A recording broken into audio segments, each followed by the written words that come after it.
వ్యతిరేకంగా 100 సంవత్సరాల్లో ఈ దేశాన్ని మళ్ళీ కాషాయ విధానంగా మనువాదుల పాలన నడిపించాలని కొనసాగుతున్న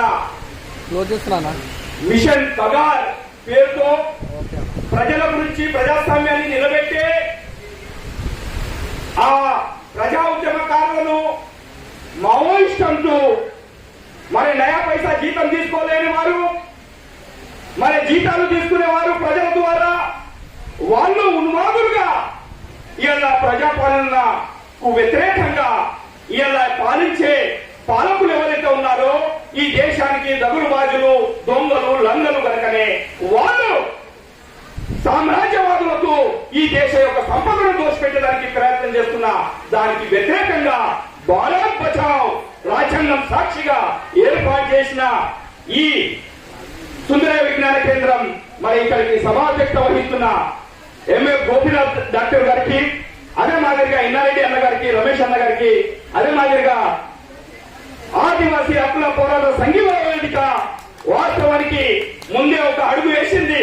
భారత్ బచావో ఆలోచన అయితే ఉన్నదో దానికన్నా ముందుగా మేము సైతం అన్నట్టుగా అన్ని సంఘాలను కూడగట్టి ఈ ఉద్యమం ఈ మనువాదుల యొక్క పాలనలో మనం మణిపూర్ ను చూశాము. మణిపూర్ తర్వాత ఇలా ఛత్తీస్గఢ్ లో దాదాపు 29 ఖనిజ సంపద ఉన్నది కనుక ఎవడిచ్చిన జాగీర్వానికి, ఎవనప్ప జాగీర్వానికి షెడ్యూల్ 5 రాజ్యాంగాన్ని తుంగల దొక్కుతూ మనవాదాన్ని కొనసాగిస్తా ఉంటే వివిధ రాజకీయ పార్టీలు, ప్రతిపక్ష పార్టీలు ఏం చేస్తున్నాయి, ఎక్కడ గడ్డి విప్పుతున్నాయని నేను దళిత లిబరేషన్ పడతారన్నా ఈ వేదిక ద్వారా అడుగుతున్నాను. నిజంగానే వాళ్ళకు రాజ్యాంగం సోయి ఉంటే వాళ్ళు ఎందుకు ఒక మనువాది పాలన చేస్తూ వాడు ఈవీఎం ద్వారా గెలుచుకొని వచ్చిన వాడు ఈవీఎం ను ఎందుకు రద్దు చేయలేకపోతున్నారు? మరి ఎలక్ట్రికల్ బాండ్ అన్నదాన్ని ఎందుకు వ్యతిరేకించలేకపోయారు?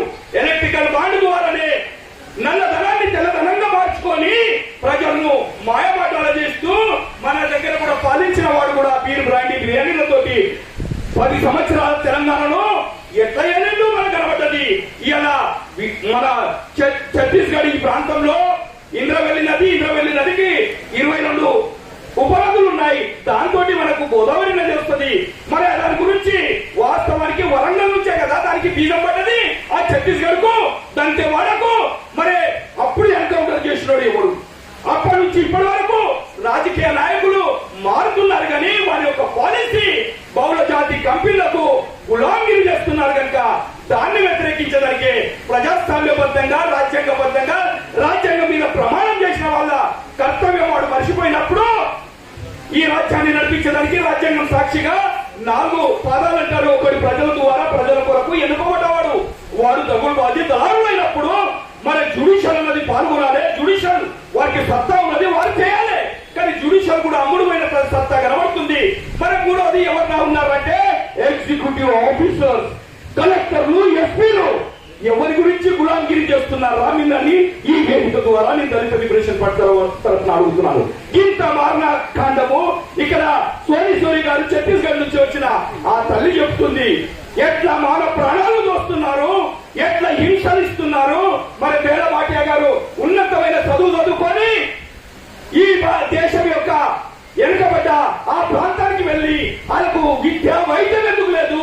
మరి అభివృద్ధి పేరు మీద ఫండ్స్ వస్తే ఫండ్స్ ఎక్కడికి పోతున్నారని నిలదీస్తున్న ఈ తల్లిని కూడా ఆ బస్తర్ ప్రాంతంలో ఉండలేకుండా ఛత్తీస్గఢ్ లో ఉన్మాదులుగా ఈ ఆర్ఎస్ఎస్, బీజేపీ ఈ గుండాలు ఈ దేశాన్ని అమ్మేదానికి దళారులుగా తయారైంది కనుకనే మనము ఈ దేశం గోల్వార్కర్ అన్నవాడు ఈ దేశం యొక్క జెండాను కూడా వాడు అవమానించిన వాడు.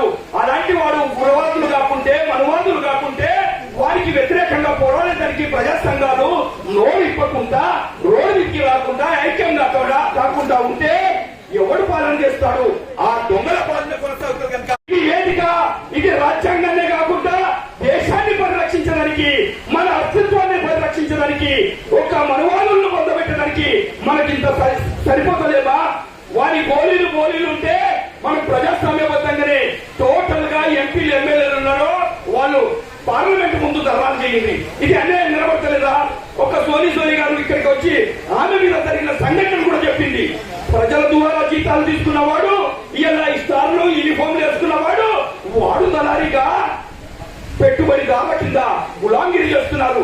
ఇలా ఎన్కౌంటర్లు ఎందుకు జరుగుతున్నాయి ఆ ప్రాంతంలో అంటే ఒక్కొక్క తలకాయ జిందాల్ బిత్తల్ అడాని అంబానీ ఈ తగులు బాజీగాళ్ళ కింద రాజకీయ దళారులు పనిచేస్తున్నారు కనుకనే వాళ్ళు ప్రైజులు పెడుతున్నారు.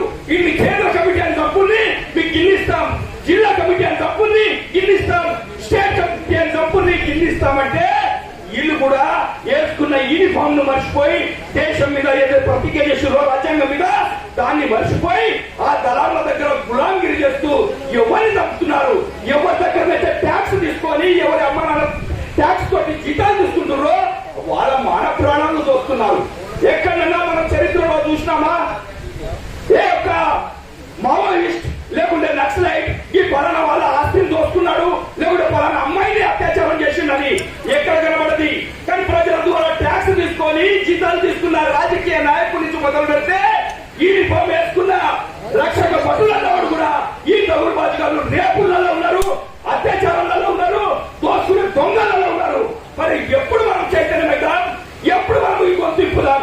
ఈ ఊపారు పీపారు జంతనే పోరాటం సిద్ధం.